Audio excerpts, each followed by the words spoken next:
This is a Flying Cow production.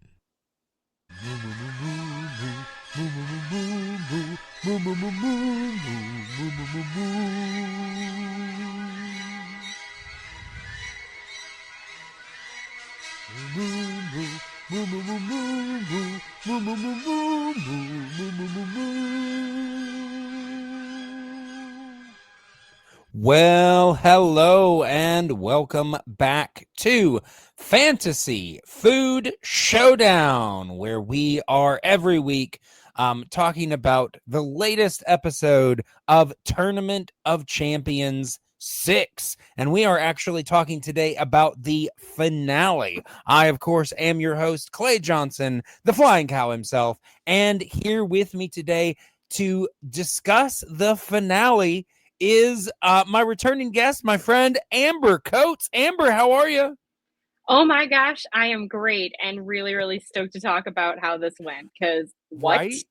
What? Yeah, I mean, obviously the last time that we talked was before this whole tournament even started.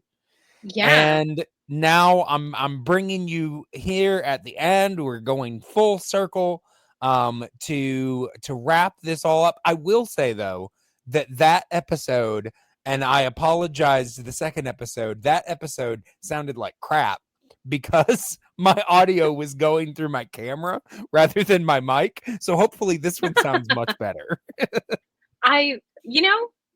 Such is life. Such is Yeah. life. Thank you for listening, Yeah. whoever listened to it. Absolutely.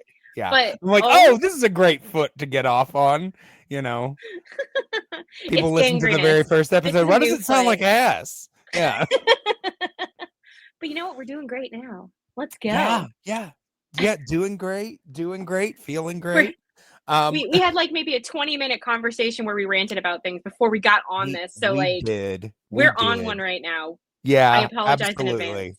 I mean, honestly, I enjoy that. Honestly, after a good rant, like I feel good. I feel cleansed. Yep. I feel, like just kind of a little looser.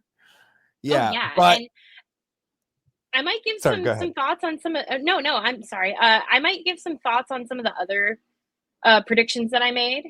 Okay. Because I think it factors into all this, especially because I haven't been here in a while and I know other people have done the shows and I know my partner did.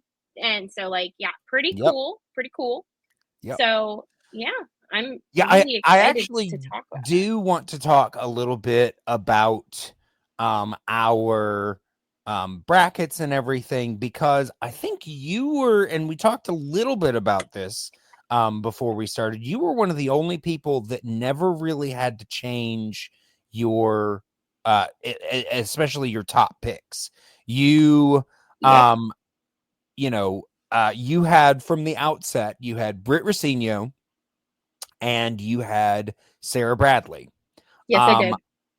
I also had Britt Rossino on one side, so I didn't have to change. Honestly, the left side of my bracket, really, I didn't have to do too much to at all.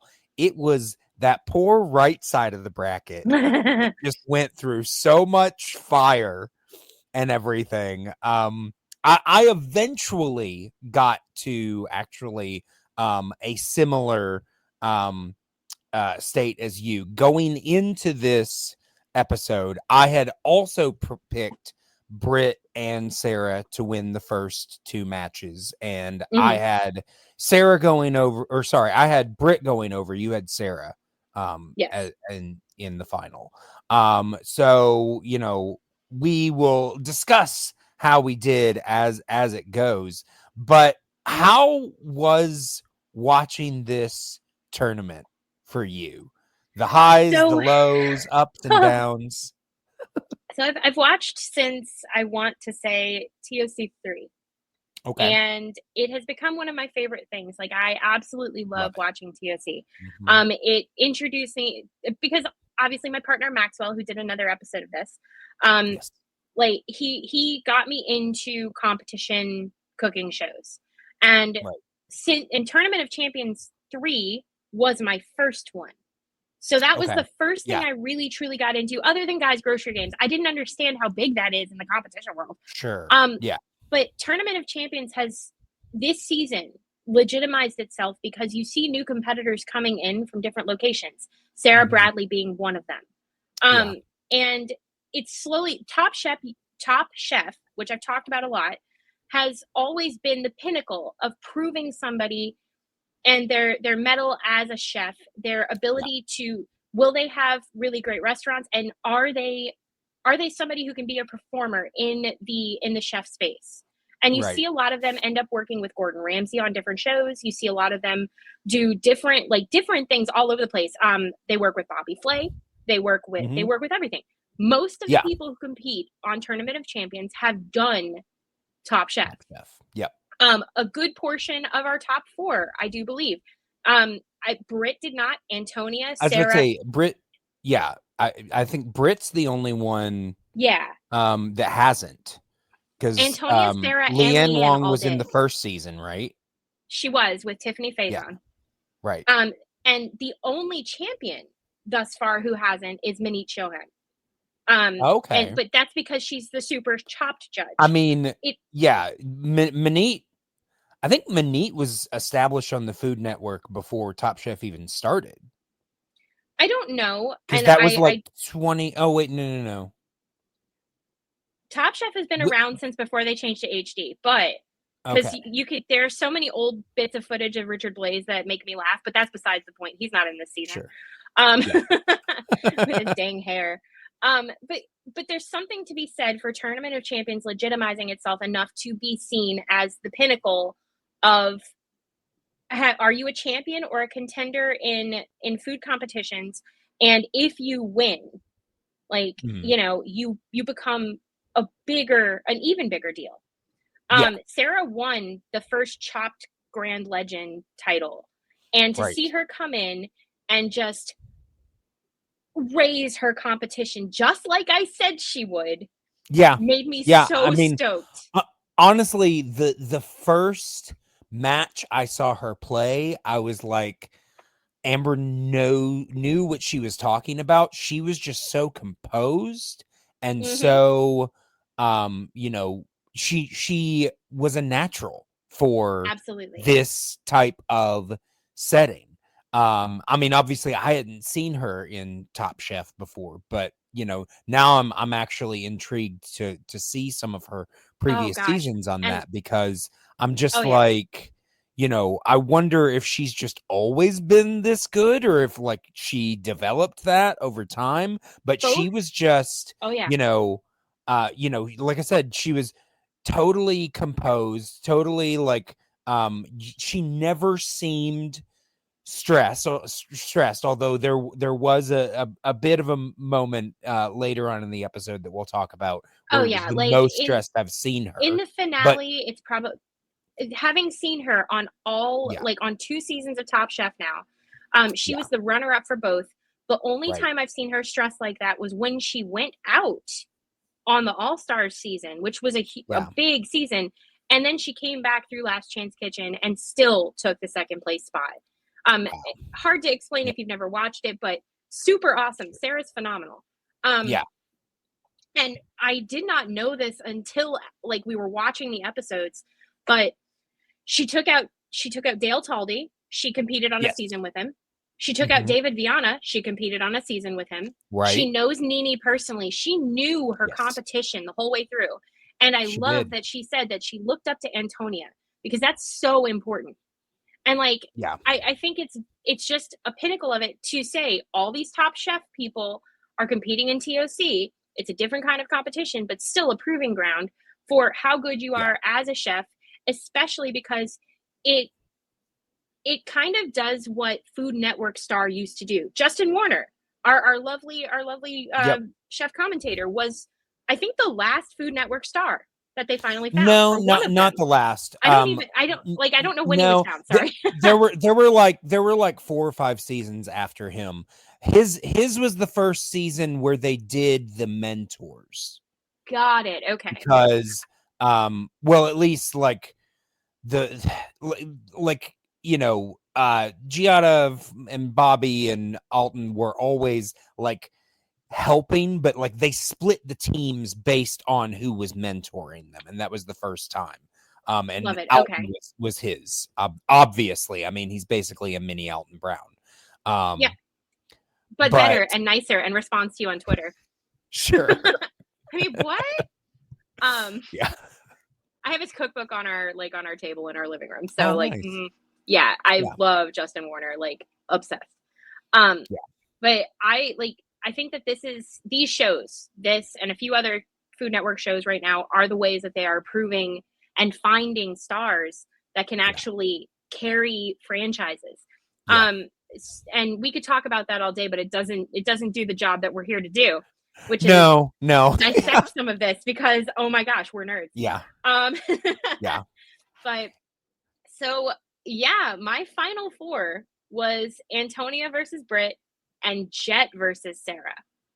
Yes. That whole bracket for Division 3 was a rough bracket.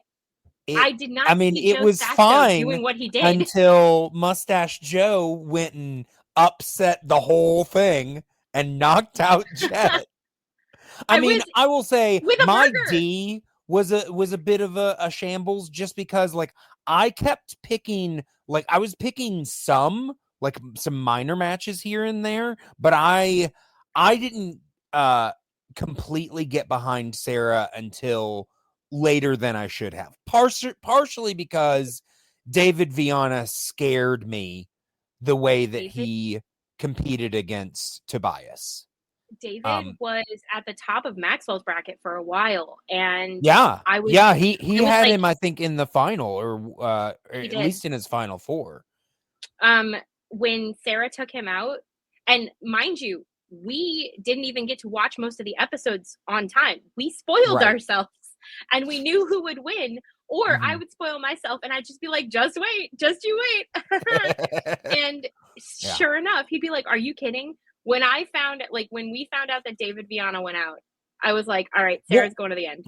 Here's the thing. That episode, I even talked about it with, I can't remember who it was I was talking with, but he seemed like a completely different person in that match than he did in his previous two matches.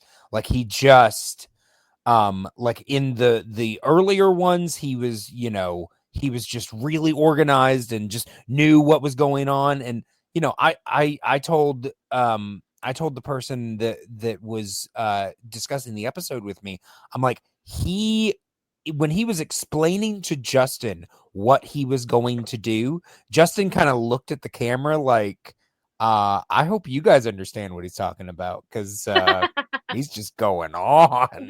And it was like he was scattered. He was very scattered. Didn't he do a duo in the same episode where somebody had just gone out doing a duo and went out? No. That was a previous. I think that was during round one. He was about to, and Sarah told him not to. Oh, yeah. And I remember I remember being like, Sarah, good for you looking out for your friend, but at the same time, even though I had actually picked David to win, I wanted Sarah to win.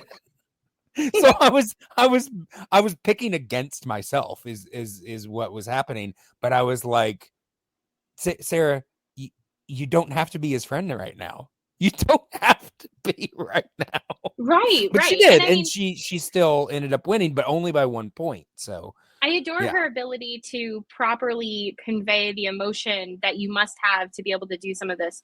Because there was a moment also in the finale where I noticed, and this is not an evisceration of Antonia or Britt, all of their interviews, everything they said was about them and how much they needed this. They had craved this. They wanted this. Sure. Antonia's was understandable. It just, if I saw one more teaser about it, I was going to throw my TV through the wall. Sure. I mean, they definitely pushed it to the point where I was like, especially in the first match with her, I'm like, I'm wondering how much they are telling her to push this narrative and how much this is her obsession with it. And we know how much Antonia wants it. We always have. But there were times where I'm like, it's okay, we get it. Like almost like I would tell people, I'm like, I'm honestly worried for Antonia if she doesn't win this. Like I was a little scared for her. It was a little murky for a little bit, and I truly thought that Sarah was still going to pull it out. I was a little bit surprised that that Antonia won over Britt, but also when I saw what they did with those pompano fish. Sure. Yeah, I mean, let's go ahead and let's get into this. So let's do it. Let's just do it because we're trying to skirt. We just can't. Yeah, no, we need, honestly, we should have jumped into this like 10 minutes ago, but it's I mean, thankfully it's only 3 matches, but at the same time, you know, I don't have that much time left on my my little podcast thing. So hopefully this won't be too long. But yeah, so the first match was Antonia versus Britt. And this keeps being a thing for me. And I told you a couple weeks ago, actually, that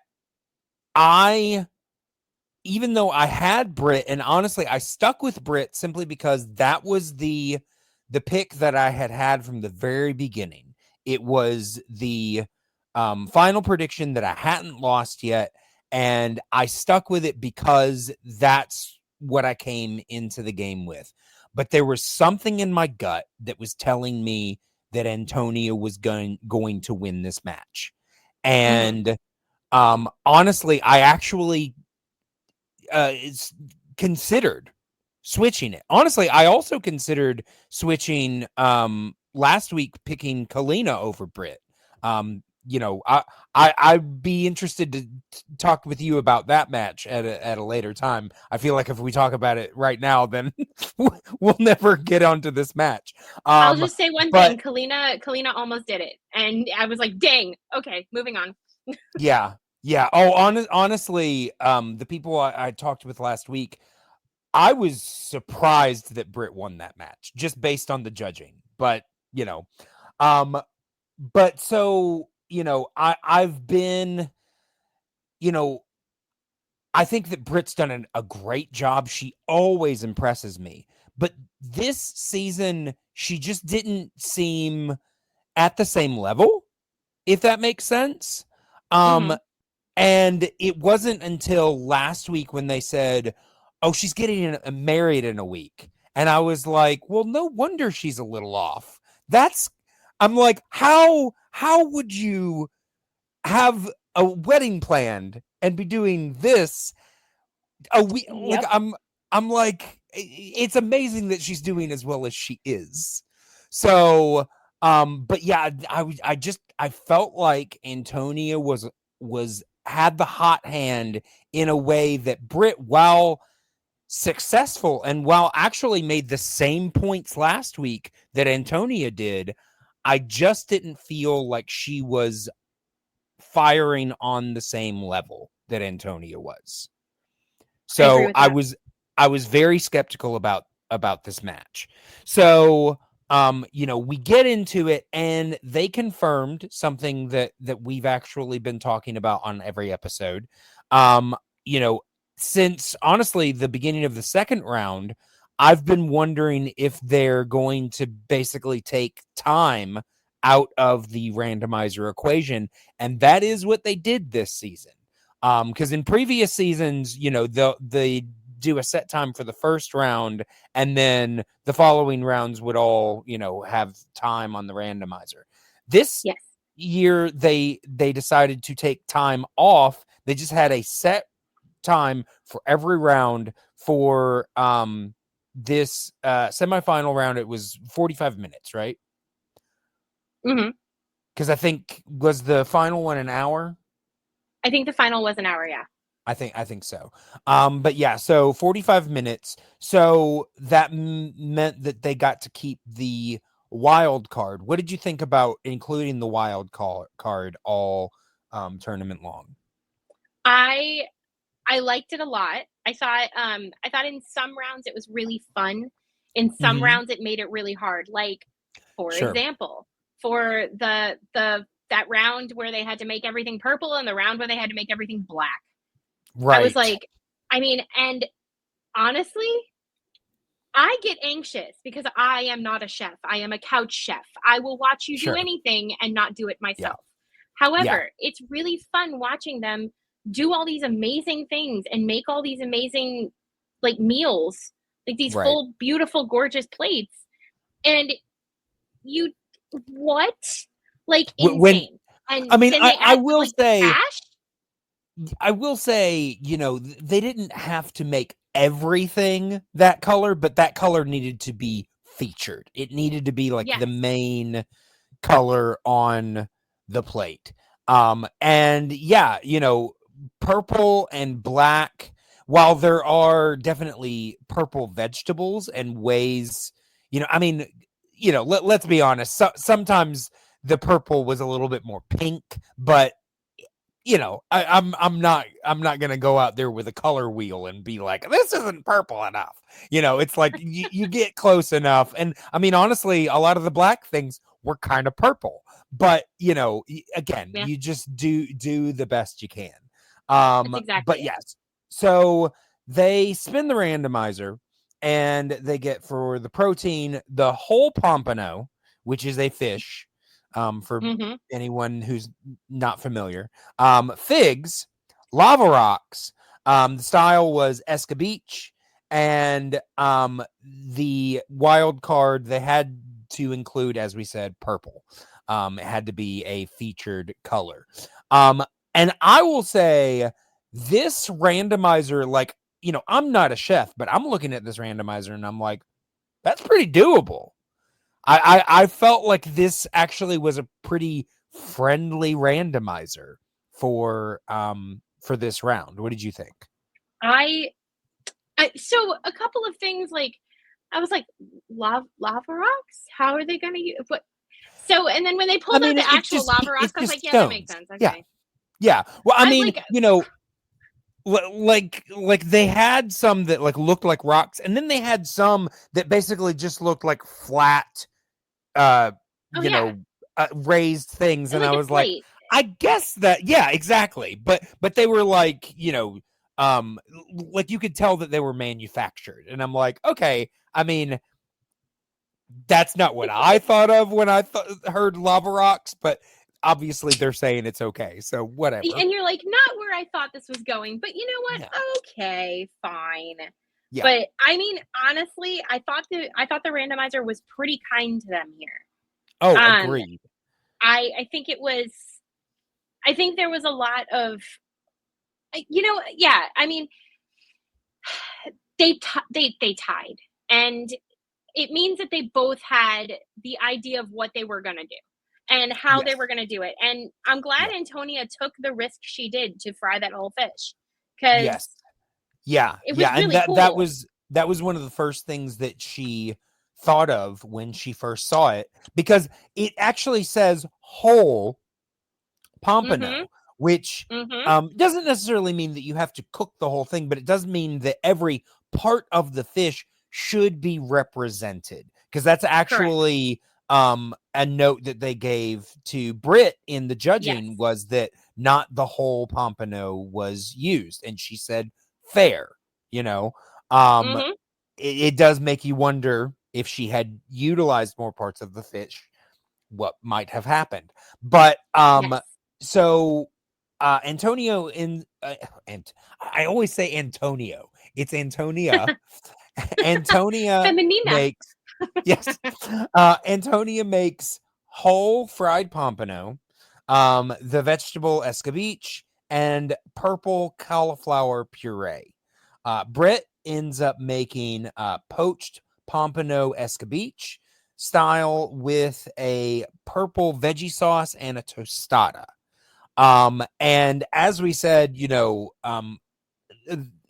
right off the bat, Antonio, well, she tried to test her fish to make sure it would work, and then she was like, yeah, I'm just gonna do this whole fish. The risk to that is that this fish, it is a large fish, and it was too big to put more than one thing in the fryer. And, her station fryer had only 2 baskets. So she was basically using up her entire fryer just to make those fish, and she was having to do it 2 at a time. So, and I think she had to make 5 of them. Am I wrong? Yeah, 4 or 5. no, it was 4 at that point because they only had the 3 judges in that's the right. That was semifinal. before the surprise judge came. Yes. Yeah, because they have to make 4 because they have to have 1 for each judge, 1 for photos, they have and the beauty plate. Yeah. Yeah, the beauty plate, and I think Guy gets that one. So well, I'm pretty sure that's what happens with the beauty plate. You would hope, but he has said several times, man, I always get to see this food, but I never get to eat it. And I'm like, okay, who's eating the beauty plate? Is it literally just sitting out there and nobody eats it? Like, that seems like a waste to me. I agree. 100%. Yeah, because he's mentioned that most of the time, unless, people will sometimes like give him a spoon to try things, and then he's like, oh, great. But otherwise, he has mentioned in this season that he doesn't usually get to try the food. And I'm just like, that seems messed up. That's so bad. Yeah. But yeah, so she's, like I said, taking a huge risk because she's spending a lot of time making this fish. But if it pays off, then it pays off. Britt ends up making her own tortillas, which I thought was really impressive because I think she too. Well, yeah, I mean, people in the past that have made their own tortillas have won. David Viana in his play-in match made his own tortillas, and that's a big part of what got him into the tournament, was making his own tortillas. So with her making these tortillas, I'm like, okay, that's a good sign for her. But yes, let's see. So they're both using the lava rocks. Sometimes they are using like the little round ones, and they're just like putting like a little, like one little piece of something on top of it, like a little bit of fish or a little bit of something like that. But for the most part, they're just using like the slabs, like you said. Let's see. So then getting into the judging. So, in the past, they had been kind of just showing us bits and pieces of judges. And I usually like to try to guess, who the judges were based on the shots that they would show us. But in the last like 3 or 4 episodes, they flat out just showed us somebody because they just had such a huge reaction that they wanted that in the preview. But this time they're back to just showing us bits and pieces, but partially because we just know them, and partially because number one, they told us that the previous champs were going to be judges, and so of course they're going to be judging the semi and the final. And also, Brooke hadn't been a judge yet, so I was like, we're getting the previous champions. That's who we're getting. And that's exactly who it ended up being, was our previous champions. Like I said, great to finally bring Brooke in. Both Manit and May had been in previously, so it was great to have them back. Yeah, before we got to the judging, based on what you saw of the finished dishes, was there one that you were leaning more towards? So I personally feel like I probably would have enjoyed Britt's dish more, but I recognize the care and the difficulty level in Antonia's. And honestly, they both looked amazing. Like it probably would have been exactly how they felt. Can't decide. Must tie. Yeah. Done. Yeah. Honestly, I will say I also I was like, it's a very close call, but I actually felt a little leaning towards Antonia for this one. So I think just the idea of frying that whole fish, I'm like, that seems intriguing to me. I'd be interested in how that turned out. It was super ballsy, honestly. Yeah, And I yeah. said this like right before I kind of turned to Maxwell and I was like, when they were giving Britt all the raves, I was like, how did Britt lose this? I'm like, how did she lose this? Like, Yeah. And it wasn't really a loss. It was a tie with the taste category. Exactly. And Yeah. like, and Yeah. that's what I love about this stuff so much, because you see the outcome, but you don't really understand the outcome until they tell you why. And it's like, Sure. this was that it was such a great match. And I'm glad that Britt now does not have to contend against Antonia, because I don't think Antonia is going to, and like, I think just like the past champions, I think she's going to step to the side. She'll be a judge now.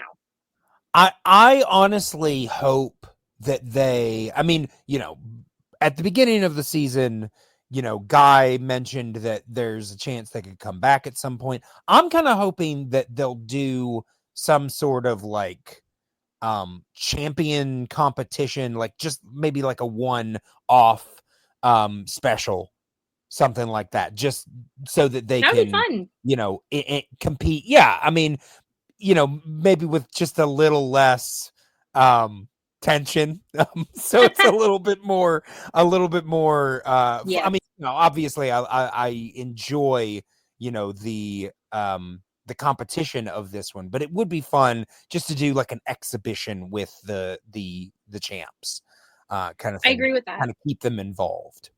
It would be really fun to watch. I would watch the daylights out of that, honestly. Like, that sounds so fun. Yeah.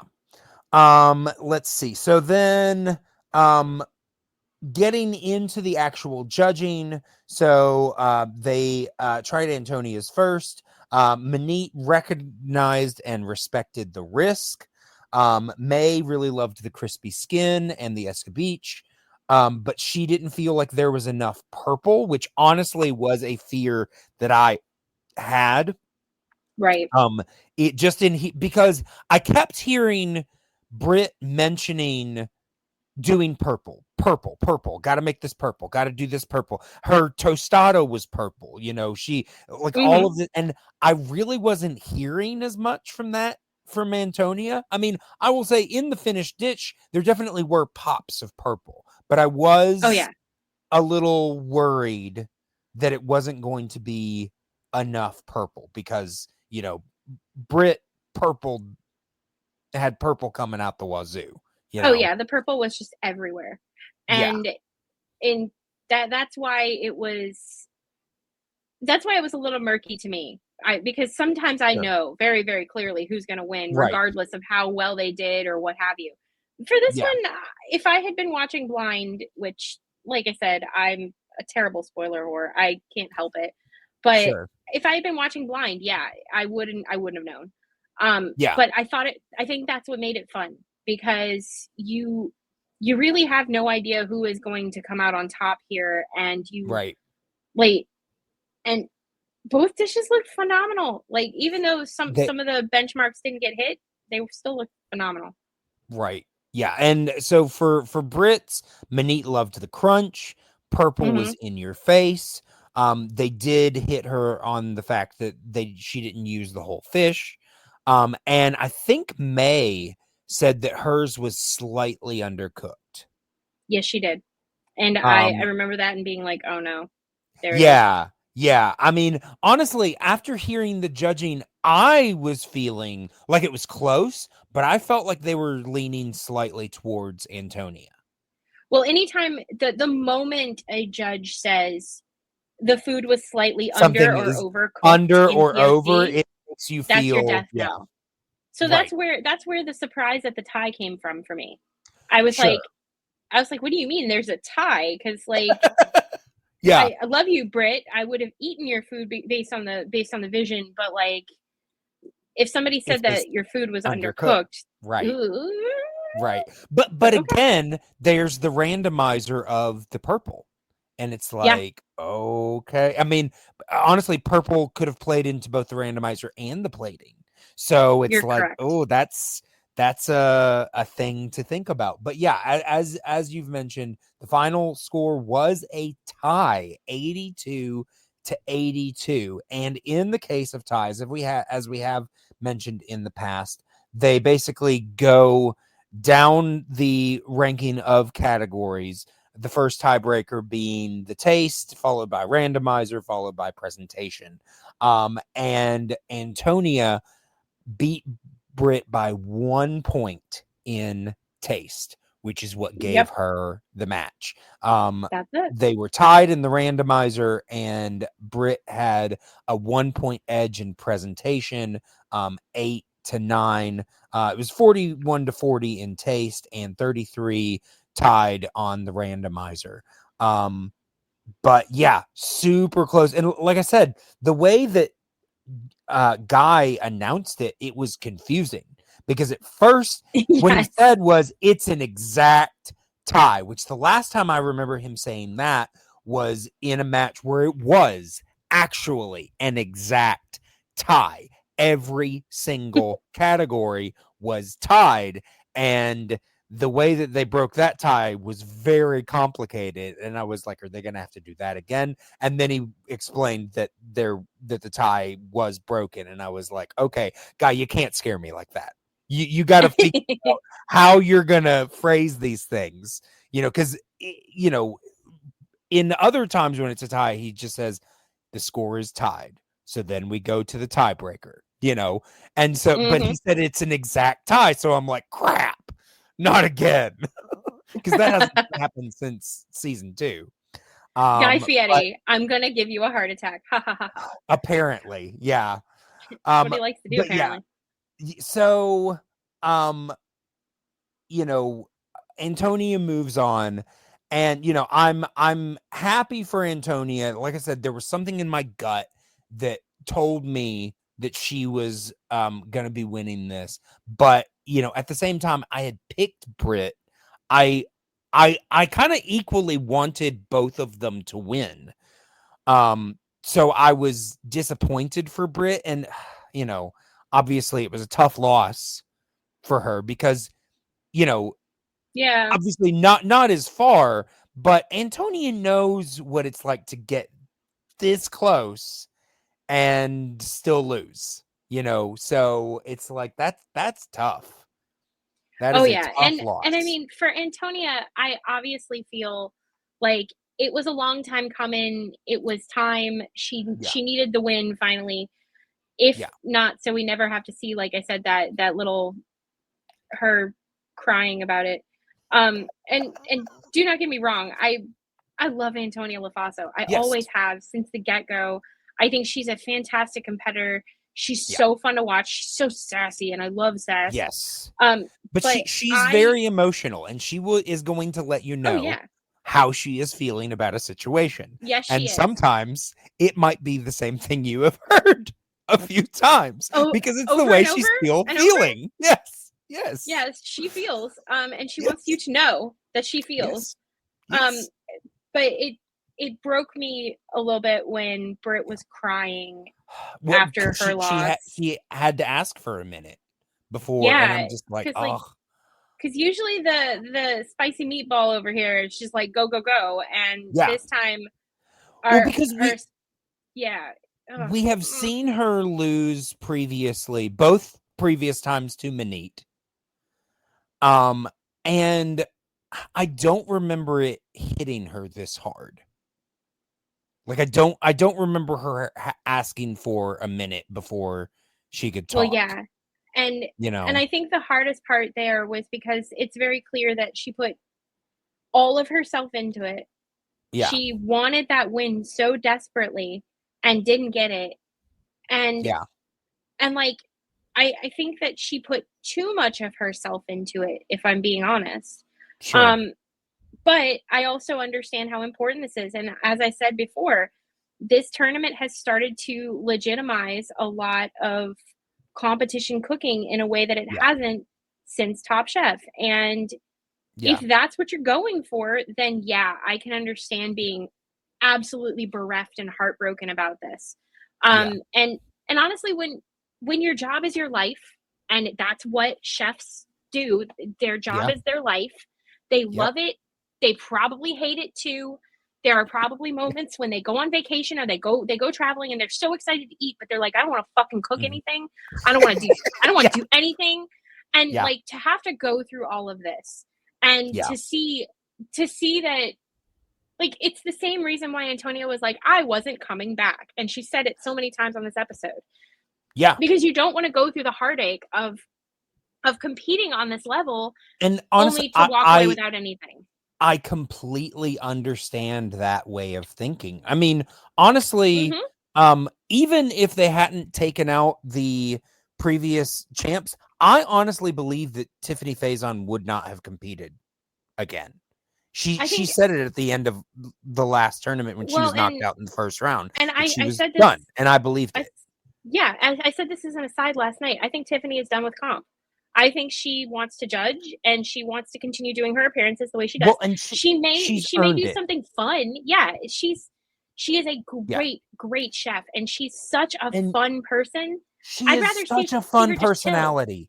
Yes. Oh yeah. She has honestly, when they announced that she was going to be a sideline commentator, I was like, okay, that's interesting. But from the first episode, I'm like, this was such a good idea. She is so good at this, to the point where, as much as I love Justin Warner, sometimes she outshines Justin Warner just because of the bubbliness of her personality, you know? I will be honest, I have a little crush on Tiffany Faison. and I always have. And it's because she knows when to be sassy, she knows when not. And she knows what she's talking about when she's talking to you. Yeah. And the way she has this ability of explaining and taking chef language and translating it for the masses without making us feel like we're left on the side or we don't understand what's happening. She and Justin excel at this. I think Scoop Majumdar does too, but obviously, we needed him to be sitting down because he's been ill. I love him. Honestly, I was just so happy that they were able to get him involved, even in the smallest amount. But I mean, I want to say this about Tiffany before we have to move on to the next match, because we do. Yes. But her first, I do remember watching, because she her first tournament was the second one. She went a decent ways, but didn't. And I remember her being so much fun in that tournament, and also fun in the third tournament where she won. But the last couple, she just hasn't had the same zip, Muster? the same. Yeah, exactly. It just hasn't seemed as fun to her. And I'm, I think, I honestly think that, she just wasn't having as much fun with the competition. And I'd much rather, like we said, she's earned her belt. She doesn't need to prove anything else. I'd much rather have happy, fun Tiffany than have her go out there and try to prove something that she doesn't have to. 100%. And I'm always happy to see her on my screen. I'm always happy to see her do her thing. But I think that this was the thing for her. And I think that the vacancy left by our king Scoop Majumdar was accurately and ethically filled by her. Yeah. I think she was phenomenal in that role. And it was great to see her also to be able to bond with her competitors. What she said about Sarah, she's like, I've watched her do 6. Like, that's how we knew Sarah was flapped. There's such a personal, because I think she has been paired with Sarah, I think, every time that Sarah has competed. And so, and I think that they've tried to keep, when they can, those pairings. Obviously, if you or if you worked with both of them, you got to choose.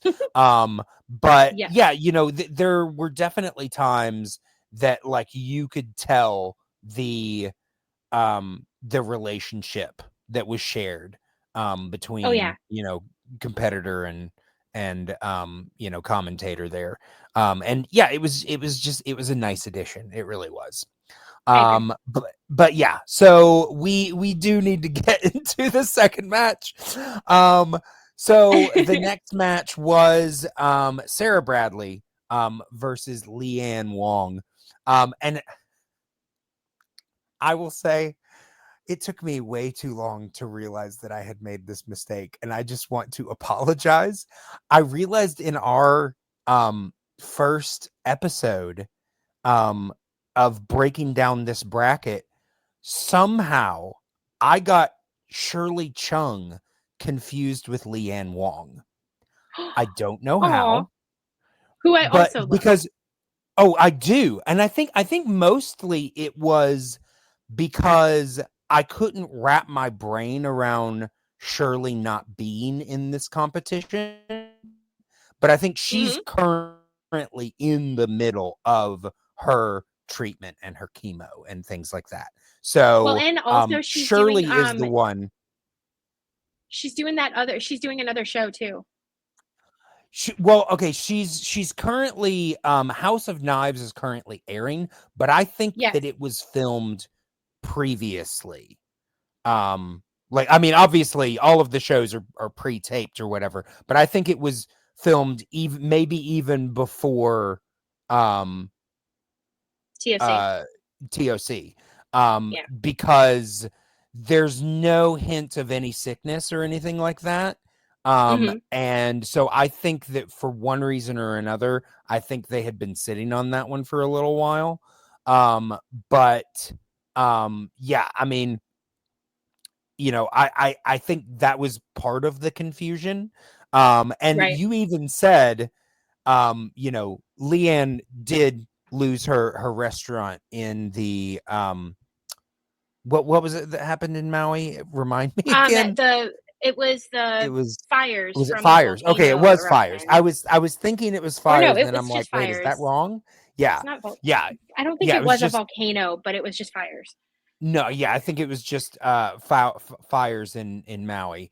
And when you said that, like, it didn't connect to me that I was talking about the wrong person. But you know, obviously, Leanne has done great in the tournament this year, getting farther than she's ever been before, getting to the final four. You know, really impressive. And then Sarah Bradley, obviously, this is her first time in the tournament, but you wouldn't know it because she's a pro. You know, has really proven that she is a natural at, you know, this type of competition, much less just this competition. Like, she's just, you know, a shoo-in to win it at some point. So going into this, I think you and I have both picked Sarah. Yes. Yeah. The last one we both picked Britt. We were both wrong, but honestly, I was not upset being wrong. This one, you know, we both picked Sarah. And I will say, they weren't really hitting it as much in the previous matches or in the previous episodes, but last episode and this episode, they were really cranking up Leanne talking about, you know, needing to win this for her restaurant, needing to win this to get back on her feet, needing to win all this kind of stuff. And she mentioned several times, I want to win this more than anyone. And I, you know, I mentioned it with my guests last week. I'm like, I get her why she's saying this, but I'm like, have you met Antonia? I don't really think that anybody is really competing in that arena, but okay. But obviously it's for different reasons.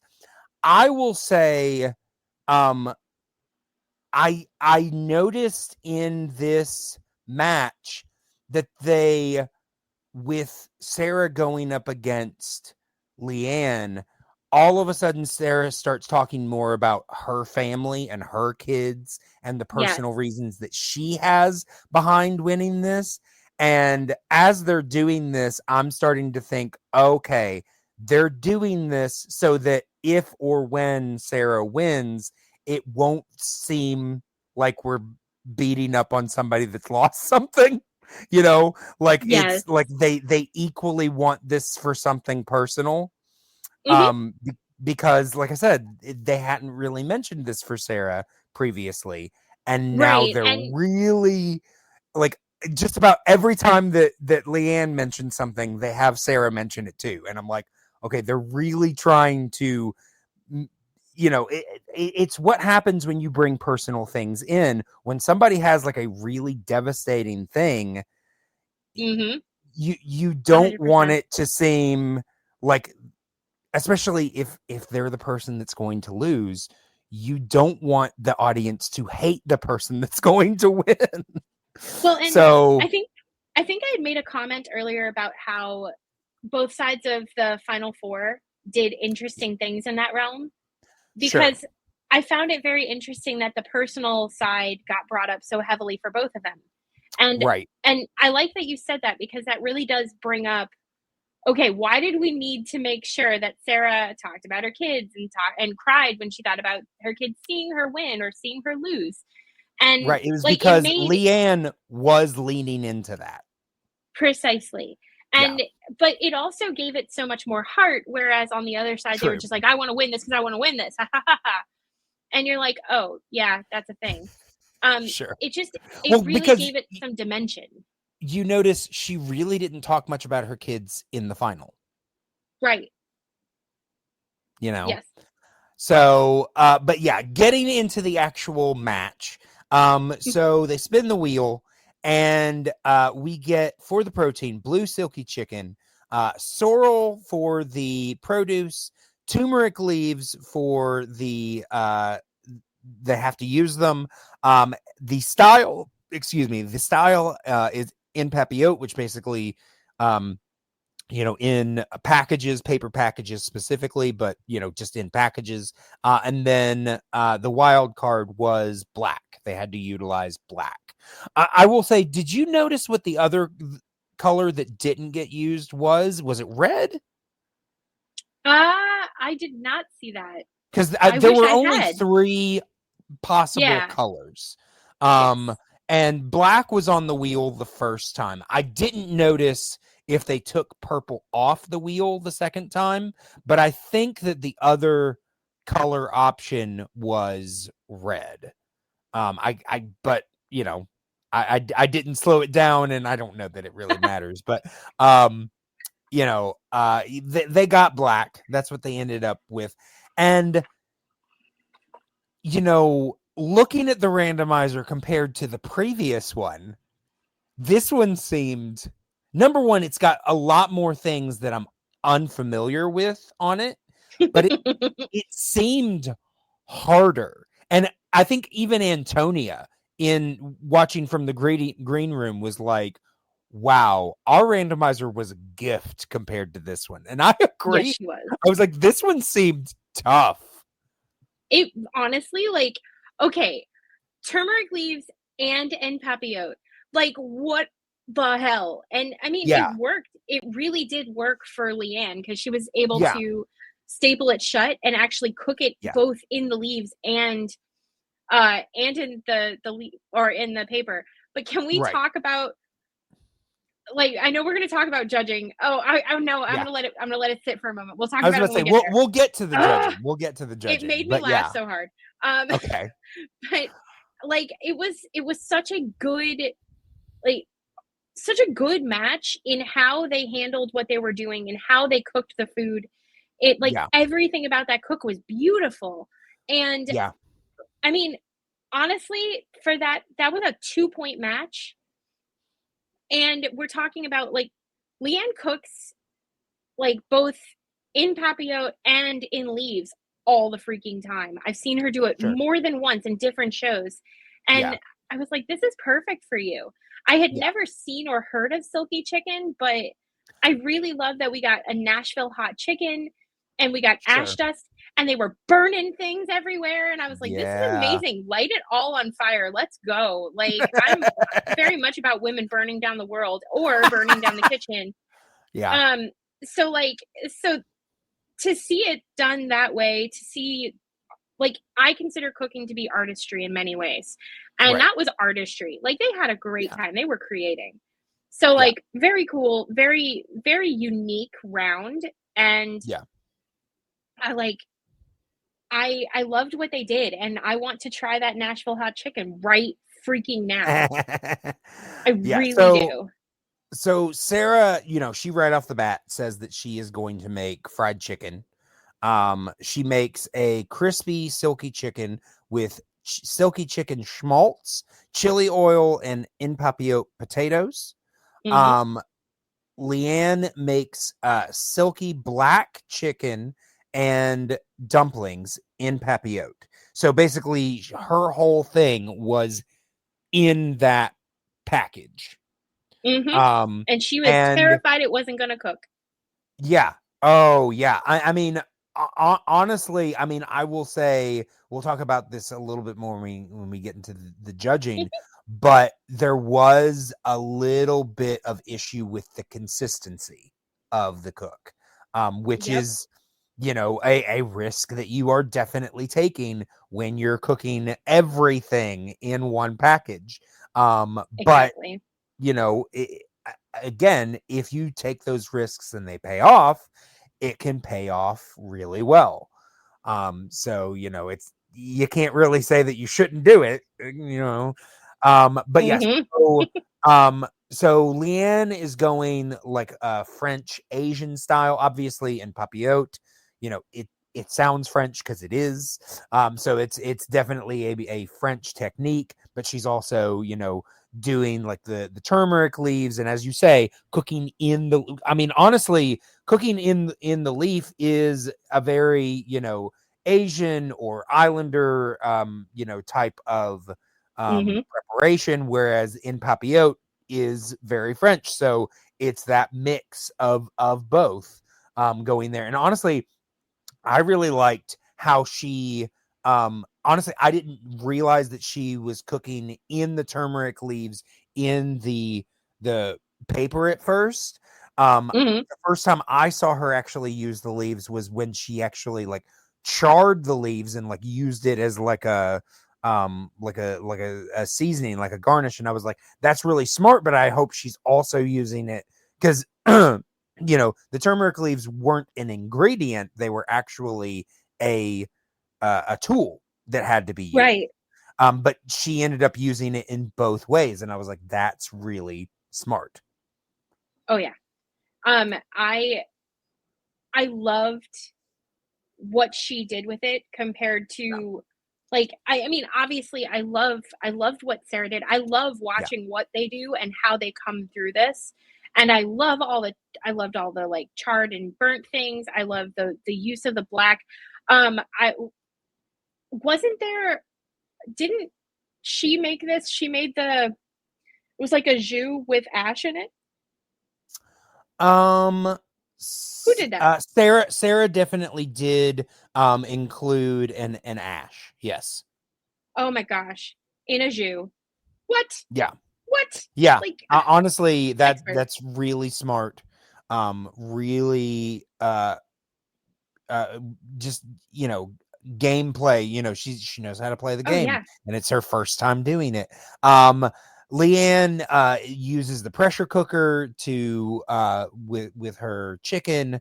There I wrote down, Sarah is just so composed throughout this whole thing, and it's like it's so impressive to watch her. But the thing is, obviously the judges aren't seeing that, but just being that collected and composed affects the food. So it does actually the judges are affected by that. They don't get to see it, so it's not impressive in that way, but they, they get the finished product, which like I said, is going to be influenced by Exactly. that composure. I wrote down that Leanne was cutting her dumplings with like scissors, which was a preparation that I hadn't. Honestly, it reminded me kind of like a Spätzle preparation a little bit. Yeah, and she compared it to Spätzle, so like that makes a lot of sense. So I think maybe it kind of was Spätzle that she just called dumplings. Yeah, I mean, don't hate that. I was about to say, honestly, Spätzle really is. It's like a noodle. It's like a dumpling type of noodle, but it's also in the presentation. Chicken and dumplings, is usually going number one. It's with kind of a stewed type of chicken preparation in some sort of, sauce or, something. So it's a little bit different than Spätzle, which is, it's often served with a sauce, but it's different. It just is. Take my word for it. You look it up, you'll see there's differences in preparation. Yes, there are. But let's see. Okay, yeah, you mentioned the fact that Leanne used the stapler to close up the packages. Which funny. Well, yeah, because she was like, "Can I get a stapler?" They had to go to the office to get somebody's stapler. And guys, like our office manager, like has never had to have this happen before. Yeah.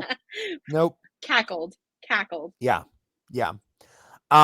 I also wrote down something that has nothing to do with the cook. I don't know how I didn't notice this before, but it was at this point that I noticed that Justin was rocking a tux for the final episode. Guys, really shiny coat was a tux jacket. It was like a fancy Guy Fieri tux. Like it's like what you would expect a man driving a convertible with Guy Fieri hair to wear. Right. Okay. Honestly, I'll have to go back and see, because I get it just didn't stand out to me the way it did with Justin's, but he usually does really on funny. The finale. The other thing that I thought was very interesting and realized only this time was that every time Guy announced Sarah, he called her a different name. The Duchess of Paducah, the Queen of Paducah, the Princess of Paducah. I was like, I think he's trying out different nicknames. I think it was a bit. I think they did a bit together. I honestly do. I feel like they're playing around. Like, and I love that. Yeah. I love when people play like that. And that's another one of those things that's great about Sarah, is that even while she's in the middle of doing this, she is very playful. And it's like, how can you remain enormously entertaining while at the same time, pulling off such a high degree of difficulty in your 100%. 100%. Like, she's amazing. Yeah. It really is phenomenal to watch. And now, after seeing her for a whole season, you understand why I had her winning my bracket. Yeah. No, I mean, honestly, she's going to be a front runner in, in upcoming competitions. I mean, honestly, number one ranked next year, I bet. She was in the final. She's going to have to be number one. I mean, I'm guessing that she'll just take Antonia's spot. I mean, obviously different rankings are going to have to change here and there, but I mean, we're going to have a really interesting season next year, but we're not done with this one yet. No, we're not. Looking at the final dishes, did you have a favorite between the two? So personally, I was kind of torn. I was very split on them. Because I think I would have probably loved to eat Sarah's, but I would have gotten exhausted by all of that chicken. Sure. But I loved the way Leanne's looked. Like, it looked so tasty. And I would have put that on my plate and said, okay, let's go. Sure. Especially, I think we're moving to judging now, right? Yes. I mean, I will say, real quick before we do that, I will say I was definitely intrigued by, especially hearing that it was chicken and dumplings, this preparation that Leanne had made. But there is something about the way that Sarah plates that is just right up my alley. Like it's aesthetic. She just knows how to plate in a way that I like. And I mean, typically it's very simplistic. I will say this is a little less simplistic than her typical plating style, but it's still her mix of colors and just the way that she just arranges the food is just perfect for me. So I you can actually see her Kentucky Sarah's. all over it. And she's very, very rustic, and she makes beautiful food that ends up looking a little bit rustic, but it's also super flavorful, but also super elegant. tight, beautiful, and elegant. Yeah. Yes. So I'm going to defer to you because I can't wait. My favorite comment from the whole season is in this part. Oh, okay. All right. So getting into the judging, they had Leanne's first. Oh wait, no. Sorry, it was Sarah's. So Brooke said that she thought it was really smart. Manit also said she thought it was really smart. And May also liked it, but said that she wanted more sorrel. And then with Leanne's, Brooke was impressed. The chicken was perfectly cooked. Manit also enjoyed it. May, she said that her chicken was slightly dry and she thought the dumplings were gummy. Yes. So and May is doesn't sound great. It doesn't, but May is historically a very, very hard judge. Sure. Now, what I will say, it is the moment that made me nearly fall off my couch. Okay. When Brooke Williamson said, it is clear that this was cooked previously and then put on papillote and in paper. And you just see Guy's face and his eyes go wide and he just shakes his head like really tiny. No. Like, no. Yeah. No. And she was surprised. She was like, what? No? And he's like, it was like, no. And I'm just like, this is amazing. This is the best. And somehow the shock and horror and awe in Guy's face when he's trying to explain to Brooke Williamson, this queen, like that, no, Leanne Wong is a boss, and she did that the way she did it. And I mean, everybody, they give critical remarks to everybody. Right. Yes, Leanne probably still could have won had it been just exactly what it needed to be. But as for the it was just the funniest moment. Absolutely perfect. It's everything I look to Guy Fieri to provide me. Yeah. All right. So I will say at the end of this judging, I actually really wasn't sure. I thought that it might be Sarah, but I really wasn't confident about who was going to win this. What about you? I mean, I kind of had a feeling it was Sarah based on the basically it's May's comments that sent me there. Sure. I was about to say there's still a possibility. Yeah. But I mean, again, they weren't it was May that said almost all of the criticism, but neither one of the other two disagreed. So it's that's whereas, it's not like either one of them played Ming Tsai did last week, where people said negative things and he's just like, nope, they're wrong. It's perfect. So, Ming Tsai there was, it's great. Yeah. So funny. But yeah, so, I mean, like I said, I felt like it was going to be close, but I did think that maybe that Sarah had a chance there. And again, because of the way that they were having both of them talk about personal things where Sarah hadn't previously, that made me think more Sarah's going to win this and they want us to be on her side. Yes.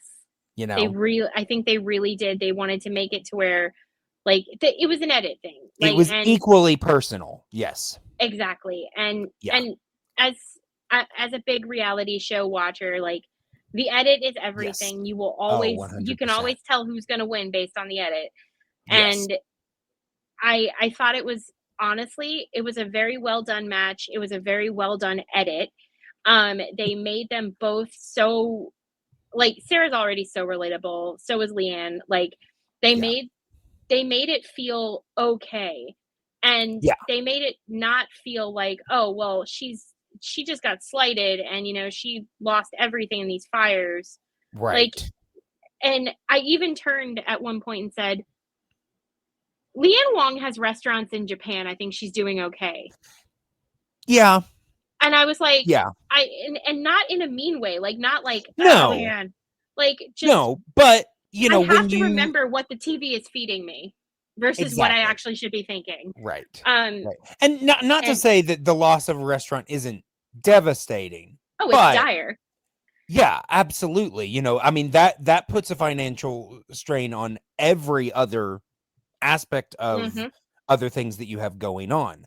But the fact that she doesn't have other things going on will help. Exactly. But it doesn't make the loss any less tragic. That is exactly what that's exactly it. And like, I'm excited for Sarah because she did a great job, but I also, I'm proud of Leanne because I don't think she's ever made it this far. And no, she has not. She hadn't made it past the second round previously, and now she's in the final four. Like she honestly, and Mustache Joe were the two people who I was shocked by this season. Like, I was just this is great. Keep it up. Them and on, well, actually, on other, because they were both in the same bracket, but in B and then D, Kalina pleasantly shocked the crap out of me. Same for Nini Nguyen. You know, who, you know, I've admitted in the past got a little crush on. You know, she's really impressive. Yeah. Is she not just absolutely adorable? Like, I just love them to all. the point where I'm like, Carlos, you just gave this match to her, but I can't begrudge it. I would have done the same thing. Oh, like, he totally shot himself in the foot. But yeah, which is his favorite thing to do, honestly. Carlos Anthony shooting himself in the foot is like literally, like, it's like clockwork. It's going to be this time or it's going to be this time. But I discovered, like, I discovered Joe Sasto finally, and I think I'm happy with it too. And that's my commentary on that during the these people really surprised me. I just want Joe and Jet in a different bracket next year. That's all I'm asking for. He beat him with a burger. He beat him with a burger. Yeah, so when great. Jet made a 91, and Joe still beat him with a burger. It's like, but do you not remember what we said in the beginning? The randomizer giveth and the randomizer taketh away. It's true. And you never know what's going to get you. You never know what's going to take you the whole way. And it was a fire match. Like, it was so good. I mean, as much as I didn't like the final scores, I mean, not that I disagreed, I'm just like, I hate that Jet lost. It was such a good match. It just was. It really was. And I found a newfound love for Sasto through it. But if we don't continue going, we're not going to make it to the end. I know. No, we're not. I know. We keep stalling here. Because it was so good. All of it. Yeah, we haven't even started talking about the final. But getting into the actual scores here. So we ended up with a score of 85-83. Sarah won by 2 points, both of which were actually in taste. She won by 2 points in taste, 42-40. The rest of it was a dead tie, 34 in the randomizer and 9 in presentation. Mm-hmm. It just, beautiful. Really worked for what each one of them were doing. Sarah just barely pulled it out in, like I said, 2 points in taste. So we have our final set. So the final ended up being Sarah Bradley versus Antonia LaFaso for the TOC 6. The belt. But really quick, before we get into that match, it's so inconsistent when they do these judge correspondence things. Usually they'll do it at least for the first 2 matches, but this time they didn't do it for the first match. So I was like, okay, maybe we're just not doing it this time, but they did it for the second one. And I'm like, okay, all right. But yeah, so when it came to the judges, they basically just said that they just loved Sarah's flavors. That's what really won them over and gave Sarah the win, which, I mean, she won in taste, so that makes sense. Yes. But yeah, so then getting into the actual final match, we are, like I said, Antonia versus Sarah. You've been calling Sarah since the beginning. I have had Antonia in my final 4 and had kind of an inkling that this might be her year, but just, for one reason or another, I just never did it until this last match. I did actually have Antonia winning this match. And you have Sarah winning this match. I do. I will say, as far as, because I did points for this one, you didn't, but my points for the last one, I want to bring them up just because I think I got close-ish, maybe on at least one of them.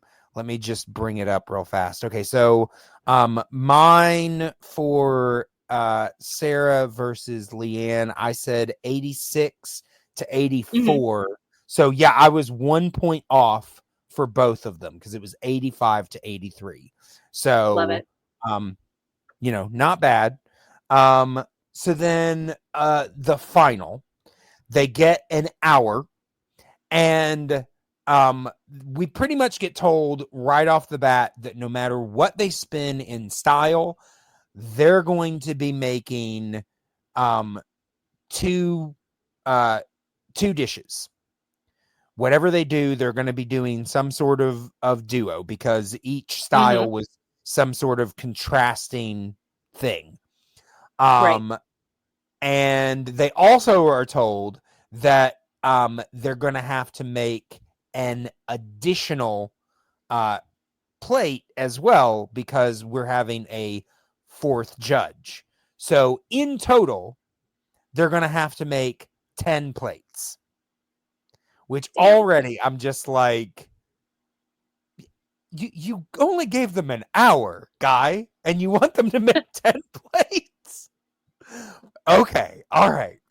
But yeah, so they bring up the randomizer, and everything that is on the randomizer is like, high end, fancy stuff. They end up spinning for their protein Wagyu beef, wheat lacoche.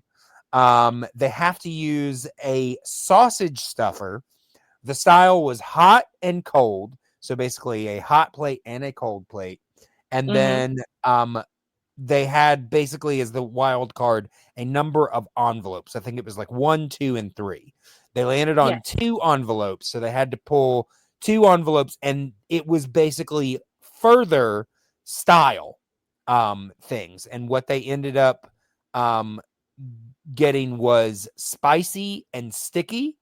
And between the two of them, they decided that they wanted the hot to be spicy and the cold to be sticky.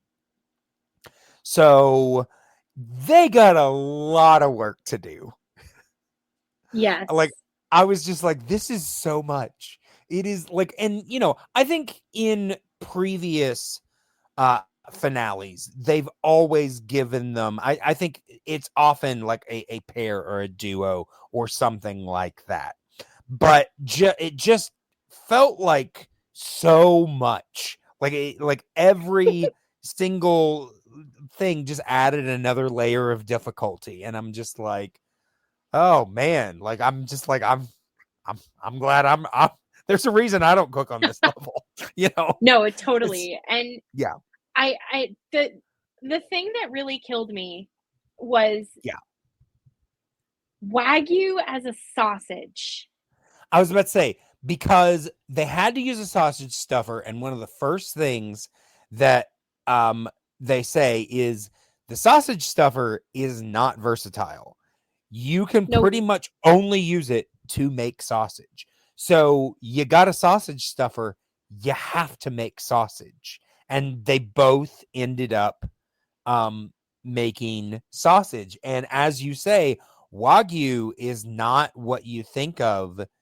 Number one, just the idea of grinding Wagyu.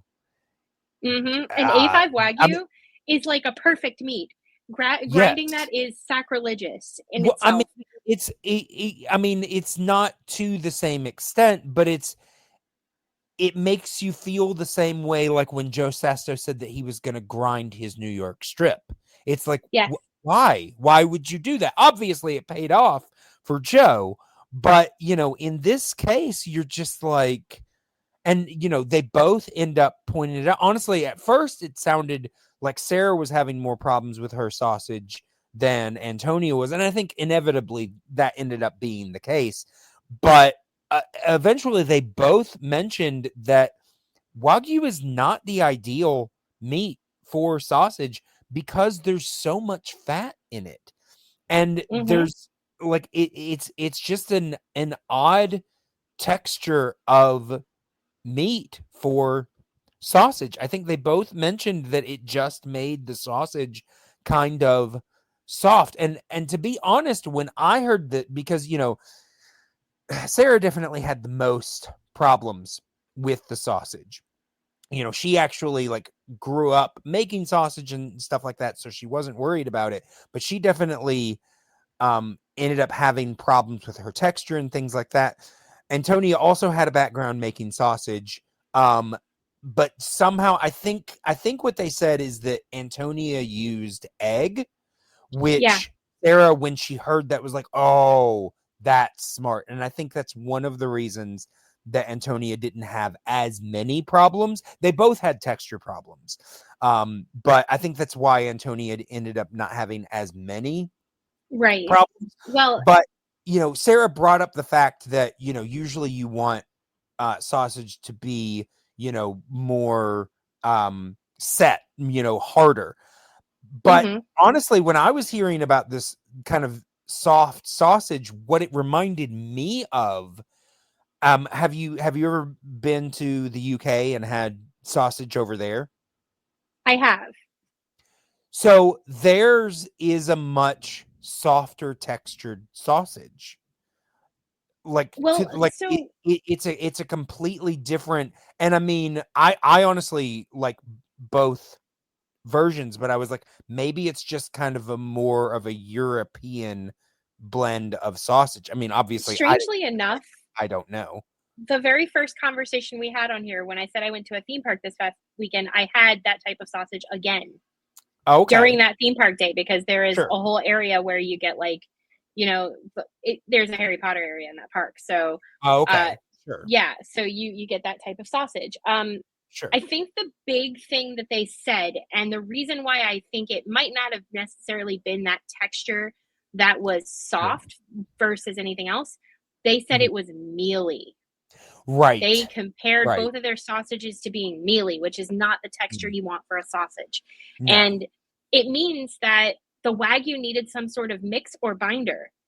And Yes. Antonia succeeded in this because she added egg as a binder. Yeah. And I mean, you can't really bind a really heavy fat meat, but like, because it's still going to come out a little bit meaty, a little bit textury, but you can add different things. The breadcrumbs weren't enough. She probably should have added more breadcrumbs. She probably should have tossed some egg in there.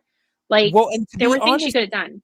In the initial approach to the sausage, and we haven't even mentioned what either one of them made. We'll get to that in a second. But in the initial approach to the sausage, I actually felt more confident in what Sarah was doing because, she was, the way that she was handling it and the fact that she put it in the blast chiller to try to get it to set. I was like, because these were things that I wasn't at least seeing that Antonia was doing. So I'm like, ooh, this might give Sarah the edge. But as you said, it ended up that not being what. Well, and I have a suspicion as well, because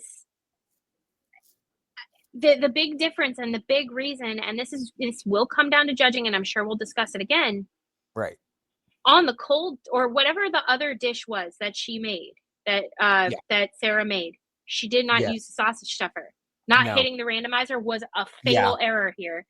It really was. And honestly, I mean, I want to, let me actually talk through what they made, and then we'll get back to this. Yeah, please. So let's see. So Antonia made for her cold and sticky plate, glazed sticky beef salad.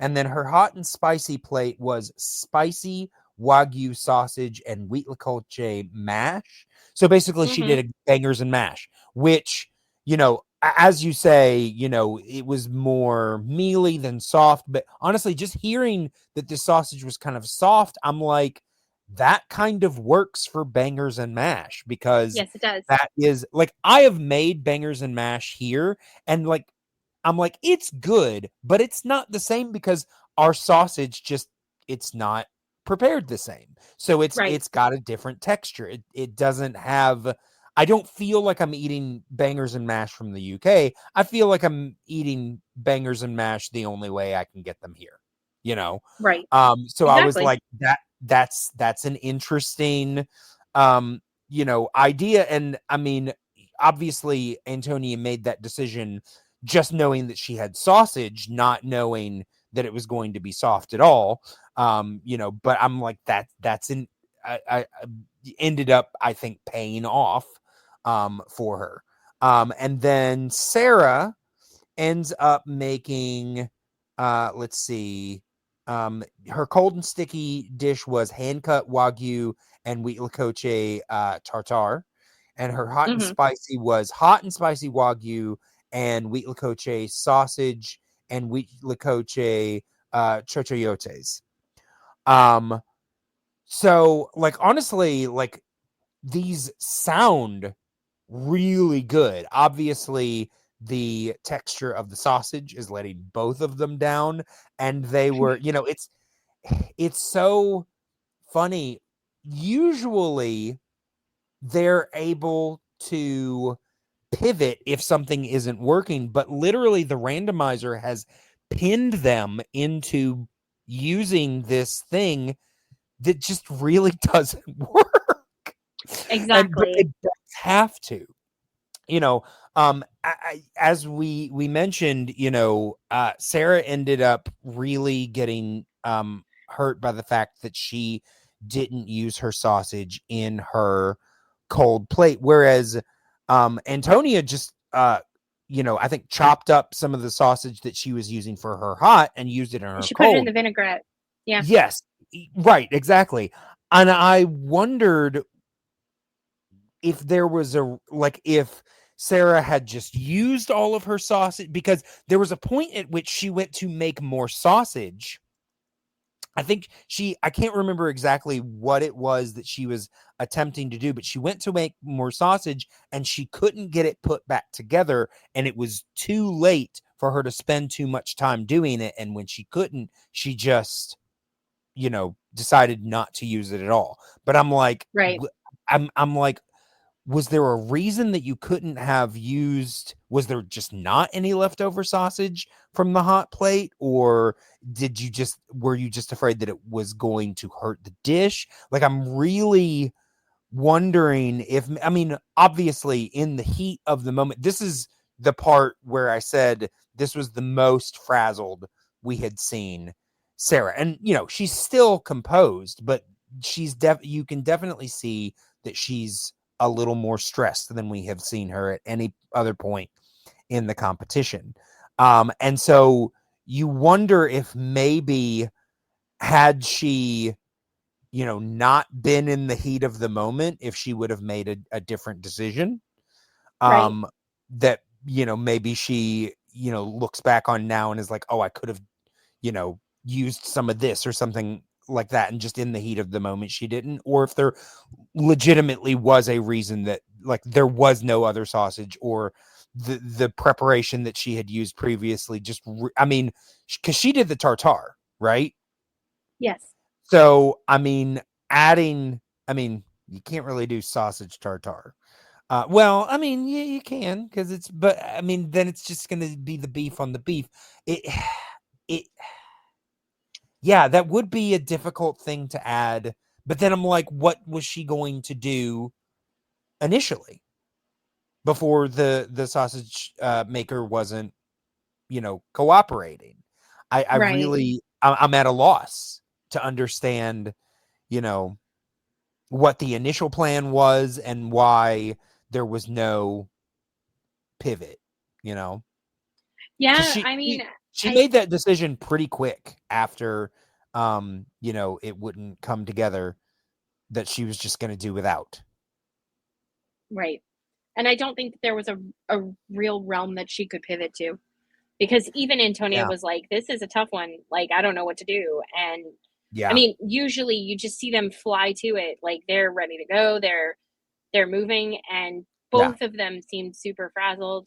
Both of them sat there right before judging. They both sat in their locker room in their interview saying, I think I lost. The sausage killed me. The sausage killed me. I was about I'm to gonna say, lose because of the sausage. Sarah actually, you could see teared up a little bit. Like, she was really frazzled after that match. Yeah, and I get they it. were both like talking their way through it, and I felt so awful for them, because you want to see them succeed. You want to see them do the thing, and it really, it was kind of crazy. I was like, oh my gosh, it's insane. I kind of said this before, but I've thought of a better way to phrase it. You don't usually see the randomizer set you up for failure. Usually it throws you a curveball, but it doesn't usually set you up for failure. And this time it really did. It set them up for failure. It did. And something that I have a tendency to point out when I'm watching this is that, when the randomizer comes and gets you, it really just comes and gets you. And it surprises you and it shocks you, but it's usually pretty good. They clearly design the options to make sure that you can do something with it. Right. But when they designed this and they said, oh, they probably won't get Wagyu and sausage together, but we got to make it at least somewhat doable. And they were probably laughing their whole way to the bank while they were saying it, which it was so hard. I would have hated everything. I would have been so mad. Yeah. To come that far and to go out over something stupid. Yeah. Yeah. No, tough. Really, really tough. But at the same time, it goes down as one of the wildest finales ever. So. Oh, true. And honestly, I understood what they were saying about the texture of the sausage, but it all looked really good, to the point where I actually couldn't make a choice between whose I wanted more. Partially because there were 4 plates, and I'm just like, you know what? I want it all. Just give it all to me. I love it. I love it so much. That's how I am. Yeah. But yeah, getting into the actual judging, Antonia's plates went first. May loved the salad. Oh, I forgot to mention, our fourth judge, and you and I talked about this before it was revealed.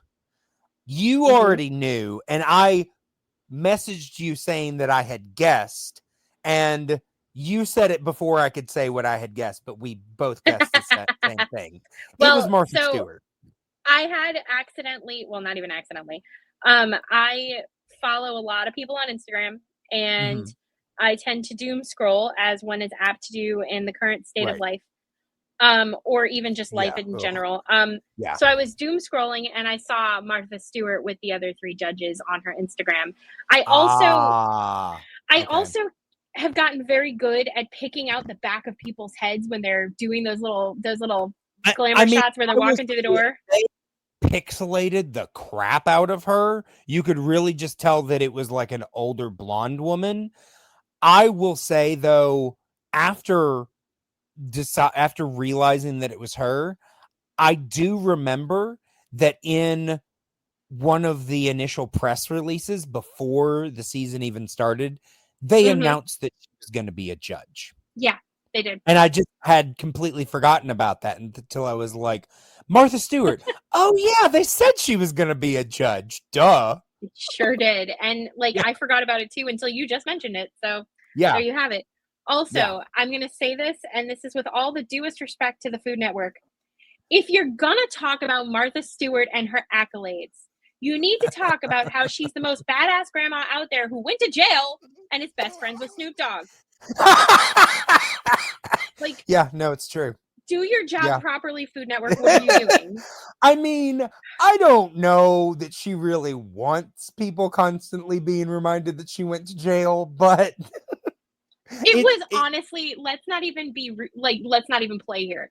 It is such a calling card for a woman like Martha Stewart. Anybody else, they can't translate that into a career. But then there's Martha Stewart, who's totally did. Wholesome. Totally and did. Just, come on. Yeah. She can do so much with that. Go on Saturday Night Live, make fun of yourself, have a great time. She might have done it. I don't know. But perfect. I wouldn't be Next surprised. time, announce that shit. That's great. Accolades. Jeez. But yeah. So like I said, in the judging, May loved Antonia's salad. Brooke was really impressed by the beef. Manit wanted more sticky. Yes. And all Martha Stewart said, literally, I think this is the only thing she said, delicious. Yes, she did. All right. Yep. That was her whole note. I'm just all right. So she liked it. And then with the hot, Martha Stewart liked this. She actually liked the way that Antonia did her sausage, and this is where we heard about the use of the egg. Manit was blown away by it, but said that it was slightly dry. Brooke wanted a touch more heat which, I mean, it's supposed to be, spicy. So I get that. May was just impressed by Antonia's hot dish. So then we get into Sarah's judging. Martha Stewart liked her cold dish. Said the Wagyu was luxurious in the tartare. Manit is the one that points out that we don't have any sausage in this plate. And May loved the combo of everything. Brooke likes that there's more heat in the spicy dish. And Martha Stewart points out that Sarah's sausage is mushy. Yes. So at the end of this judging, I mean, unfortunately, as difficult as it was, and I get it, I feel like not having that sausage element in the cold plate really kind of did Sarah in. The moment that she said that, and we got the judging that we did for Antonia, I'm like, I feel like Antonia's got this. it also kind of makes me wonder what, like, there's got to be a way you can use a sausage casing for this. There's got to be something Right. you can do. Sure. Make it a tartar sausage. I don't know. Stuff it in there. Do something. Have a good I time. mean, if nothing else, she could have done something like Antonia did and make a sauce out of it. Yeah, Because you like can make do a all sauce. sorts of things with sauce and tartare. Yeah, you can. And I don't think a I tartar mean, is we saw how No, you're okay. flexible tartare can be with Carlos previously. He put, Yes, we did. the kitchen sink in his tartare, and Boy. it didn't win, but it was still as successful as a losing dish can be. That's so, yes, you're correct. And like, she could have done so much. She got flustered and she missed that. I think she really truly just let it slide past her. And yeah, I mean, I think in that moment it was more stressful for her to try to pivot than just keep going. Yeah. And I mean, and good for her. Like, she did a great job. And for her first season out, like, jeez, I think the most important thing to note here is that we will see her again. Oh, there's like no I way said, she's not coming back. She's gonna have a belt before long. Oh But yeah. I mean, honestly, I think next season, I think next season we very well could get that Sarah Britt match, like that you and I both called for this one. I mean, obviously, you're gonna have Jet back in that mix. You're gonna have Tobias back in that mix. You're gonna have so many of the people that impressed, proved that they're capable of so much more back in that mix. Plus, chefs, like Sarah coming out of the woodwork. We don't know who's gonna be in next time, but yeah, we're getting a little bit of ahead of ourselves because we haven't announced yet that the final scoring was 88-82. Antonia did win. She won actually in every category, 43-41 in taste, 36-33 in the randomizer, and 9-8 in the presentation. And Antonia finally gets her belt. She's gonna get her little banner next year. She got the money, all of that good stuff. And she like you said, she finally got what she's been telling us that she wants all through the tournament. Yep, over and over and over, like a broken freaking record. But love it. Proud of her. I was about to say, I'm super, super happy for her. Super excited that she finally got it. And now I'm really excited to see what's going to happen next year because this tournament opened up so many possibilities. It really did. Absolutely. I honestly, so off the podcast, I have a tendency to term people as the bridesmaids. Always the bridesmaid, never the bride. And recently I've felt that way about both Antonia and Jet. They literally have gone so many times and come close and just, for whatever reason, not won. Yeah. And I know that part of that. Oh, I know. I picked Jet. I keep picking Jet to win, and he keeps not even making the finals. So, it's like, it's so tough. I mean, I will say, I didn't mention at any point, but once again, we had not only an all-woman finals, but an all-woman final four. So, yes, we did. I mean, again, another woman champ. No problem with that. But just the odds alone, you feel like a guy's gonna have to get in there at some point. It's gonna be really hilarious if it's somebody like Joe. Like, go off, Aggie. I found out that he went to like one of my favorite universities, so I was like, all right, cool.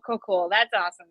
So like, I want it to be Jet so bad, but it could be somebody like Joe. It could be Kevin Lee. because he's not going to have Kevin Lee is Antonia in great. front of him next year. So, I mean, assuming that they're going to take the champions out again, which I'm assuming they probably will, just because it was so successful this year. But yeah, I mean, the sky really is the limit for the tournament next year. It's really exciting.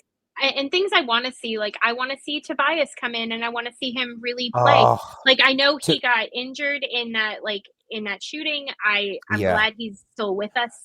That's so important to me. That happened, I think, just a little bit after the filming. Yeah.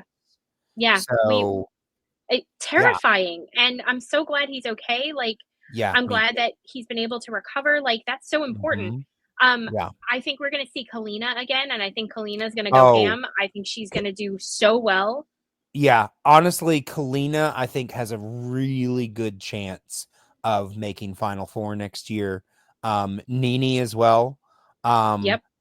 I mean, I remember talking about Kalina and saying that she wasn't my favorite on Top Chef, but I loved her. Like, I loved her. Impressed me. Yeah. I mean, honestly, phenomenal. She was just so smart and versatile with her choices. I mean, honestly, you know, like I mentioned, I didn't understand the judging in her match versus Britt, because the judging made it sound like Britt lost. Yeah. And then she ended up winning by 3 points. Like, again, the edit, there's a lot to be said for what was actually said and what we heard in the edit. But the way it was edited, I mean, every single judge said that it felt like Britt was playing it safe, whereas Kalina was being very innovative. And I'm like, you should have given us more positives for Britt if she's gonna win, because it makes us, you know, feel messy. A little. Yeah, exactly. Yeah, like, but I mean, yeah, Kalina's really got a chance. There. Yeah. Oh yeah, she's so good. And like, my big critique, the reason why I didn't really vibe with her on Top Chef is because they have to work in teams a lot, and she's not a very great team player. But now that I've seen her do this, makes a lot of sense, because she's a great independent chef. She is great on her feet. She pulls it out. She's very hard on herself, and I fully can vibe with that, because I am a critic of myself very, very harshly. Yeah. Like, I was impressed by everything she did, and I would watch her compete again 1 billion times over. Yeah, agreed. Like, honestly, so fun. Chef that I really would like to see. I know he lost his first match and he played in, but his match was so impressive. I would like to see Chris O get a better seeding, because I think if he hadn't gone against Britt, he would have won his first match. That Chris O is so cool, so good. I mean, she only beat him by 1 point. I know. And he's it's insane. Like, the innovation that he did in that, like, honestly, I walked away from that going, I want his food. Like, it was just really looked really good. So I really hope that, you know, like I said, I know that he was a play-in and he didn't win his match, but I think that he would have had a much better chance if he had been like 6 or even 7 seed, you know. But and what are you gonna do? I think that my favorite episode of the whole season was the upset episode, where everybody got upset, not just one person. Oh yeah, that was. I mean, I had, I think I mentioned that last week. All of us only got 5 points from that. From that, it was. I mean, that was the episode where Jet lost, but yeah, every single one of those matches was an upset, and I didn't mention that in the actual episode, but yeah, every person that lost or that won, it was an upset. That's just what happens. So I will say I was actually 1 point off of the winning score. I said 87 to 85. It ended up being 88 to 82. Yeah. But like I said, I was close, just didn't quite get it. But I will say again, I was making I was guessing points where most other people weren't, but I did actually end up winning the game by 17 points. But you actually were the closest to me. You got second with 100 points. So yeah, go me. Good for you. Yeah. I'm gonna chalk that up to watching way too much reality TV and knowing Sarah Bradley so well. Mm-hmm. Oh, I mean, actually knowing a lot of these competitors. Honestly, Sarah and Britt, I think is really what did it for you, because you had them from the outset. I mean, obviously, like, Britt didn't end up actually making it to the final, but she made it to this episode. So yeah, and the wildest part, like, if I look back, like, there are some things, that whole Division C bracket was fucked for me. I did not. Yeah. Like, I mean, it was for through. everyone. The moment that Jet got taken out, everybody went into a tailspin. Like, it was just, yeah. Jet got taken out. Like, Karen Akunowitz, who I had going up Karen against Akunowitz, Jet, who I adore. Yep. Jonathan Boyer. Like, gotta give him credit, because I didn't see him pulling that out. Nope. Like, go off, my king. Super impressive. Yeah, good for him. Like, I'm glad Joe did what he did. I am so impressed by him, and I don't just think he makes crispy snacks anymore. Leanne was a killer. Like, she just took everybody down.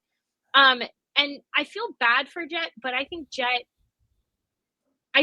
is getting to that place where he's either got to put up, or he's got to quit. And I was going to say the same thing about Antonia if she didn't win this year.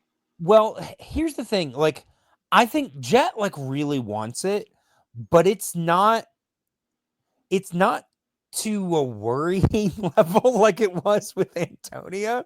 Like, I think that Jet can do well, and then he can also lose and be okay. You know? I think you're right. And yeah, he didn't walk out crying at any point in this season. No. And I mean, honestly, I think he was also just really impressed with what Joe did. Shocked, obviously, but just really impressed. But I mean, here's the thing. I think that Jet is one of those competitors that even if he never wins, I think he can keep playing.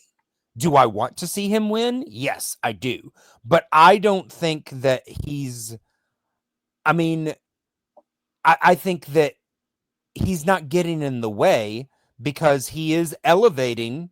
I mean, what kind of shot in the arm was that for Joe Sasto to win, or to beat Jet? It was awesome. It wouldn't have been nearly as impressive if he had just taken out,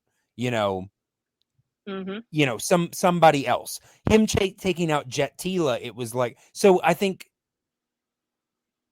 stunning, Jet can continue to play, because if people do take him out, it does that much more for them, and it doesn't ever hurt Jet.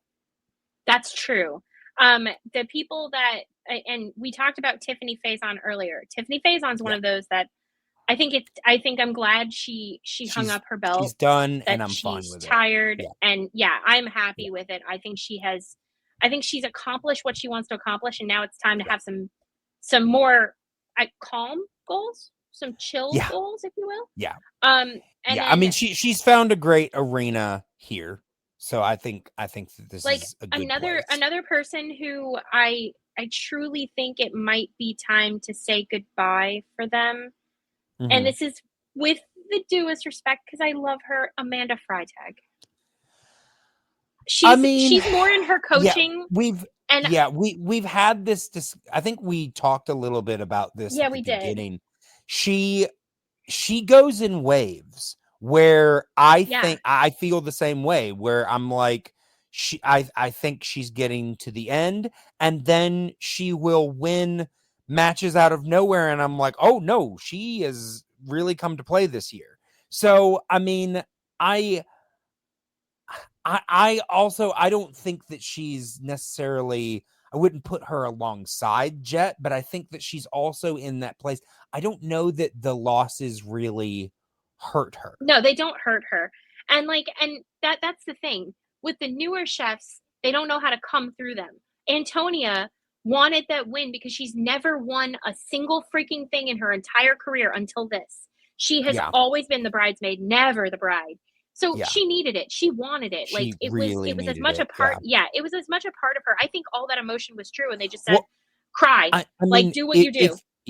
If you looked at the tail of the tape that they did at the beginning, they list like titles that they'd won, and Sarah had like 4. Antonia had 1.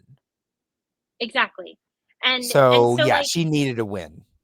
So the thing for me is that there are people who I think are in its own retiring, like Tiffany.